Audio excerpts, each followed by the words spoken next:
আসসালামু আলাইকুম এভরিওয়ান, কেমন আছেন সবাই? ওয়েলকাম করছি আমার নতুন একটা ব্লগ দেখার জন্য। আশা করছি যে যেখান থেকে আমার ভিডিওটা দেখছেন সবাই অনেক অনেক ভালো আছেন, সুস্থ আছেন। অনেক দিন পর আজকে একটা ডেইলি ব্লগ শেয়ার করব তোমাদের সাথে।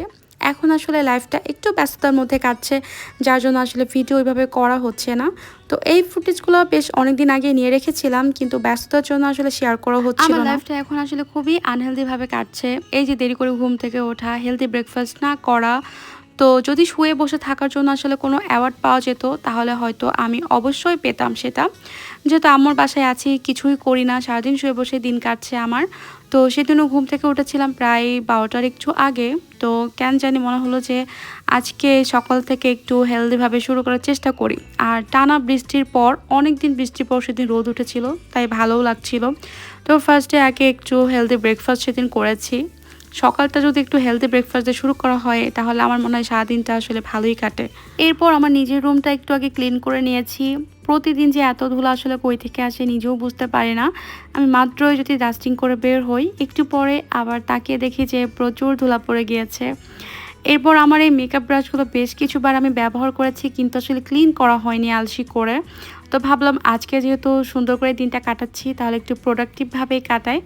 এরপর আমার মেকআপ ব্রাশগুলো আমি ক্লিন করতে চলে গেলাম। আর আমি আমার মেকআপ ব্রাশগুলো সবসময় এভাবে হাতের মাধ্যমে ক্লিন করে থাকি।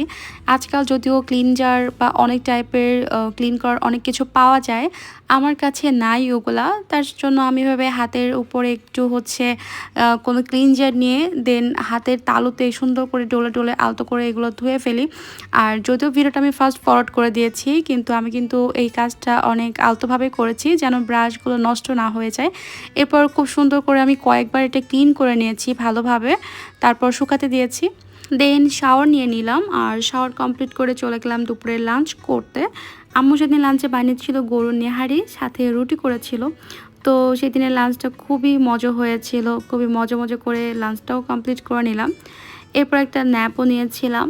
বিকালের দিকে ছাদে উঠেছিলাম, আর ছাদে উঠে দেখি এত সুন্দর ওয়েদার। এখন তো প্রায় প্রতিদিনই বৃষ্টি হয়, কিন্তু সেদিন বিকালে বৃষ্টি ছিল না, যার জন্য ছাদে উঠে খুবই ভালো লাগছিল। আর ওয়েদারটা এত সুন্দর ছিল, যদিও মেঘলা ওয়েদার ছিল, বাট দেখতে কিন্তু খুবই ভালো লাগছিল ওই সময়টা।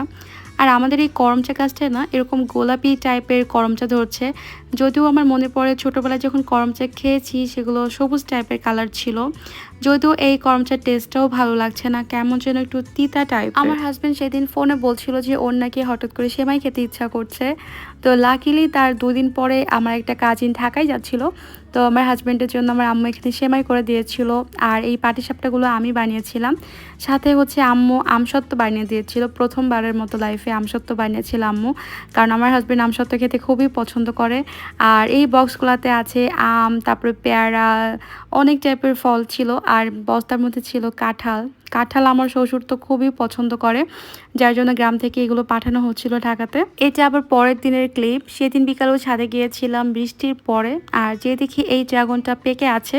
তো এটা আমি তাড়াতাড়ি তুলে নিলাম, কারণ একটু দেরি হয়ে গেলেই ড্রাগনগুলো পেকে অনেক নরম হয়ে যাচ্ছে, আর অনেক সময় এর গাটা ফেটে যায়। তো দেখো ড্রাগনটা আমি কেটে নিয়েছি, এত সুন্দর কালার মাশাল্লাহ। তোমরা যারা আসলে দোকান থেকে ড্রাগন কিনে খাও বা ছাদের ড্রাগন কখনো খাও নাই, তারা বুঝতে পারবে না যে ড্রাগনের টেস্ট এত সুন্দর। যখন আমরা বাইরে থেকে কিনে খেতাম তখন কিন্তু অতটা ভালো লাগতো না, বাট মাশাল্লাহ ছাদের এই ড্রাগন খেতে একদম ফিদা, এত সুন্দর টেস্ট, মাশাল্লাহ মাশাল্লাহ। তো আজকের এই হিপিজিপি ভ্লগটা এখানেই শেষ করছি। তোমাদের কাছে কেমন লাগলো ভ্লগটা অবশ্যই কিন্তু একটা কমেন্ট করে জানিও। দেখা হবে নেক্সট কোনো ভ্লগে। সে পর্যন্ত সবাই অনেক ভালো থেকো, সুস্থ থেকো। আল্লাহ হাফেজ।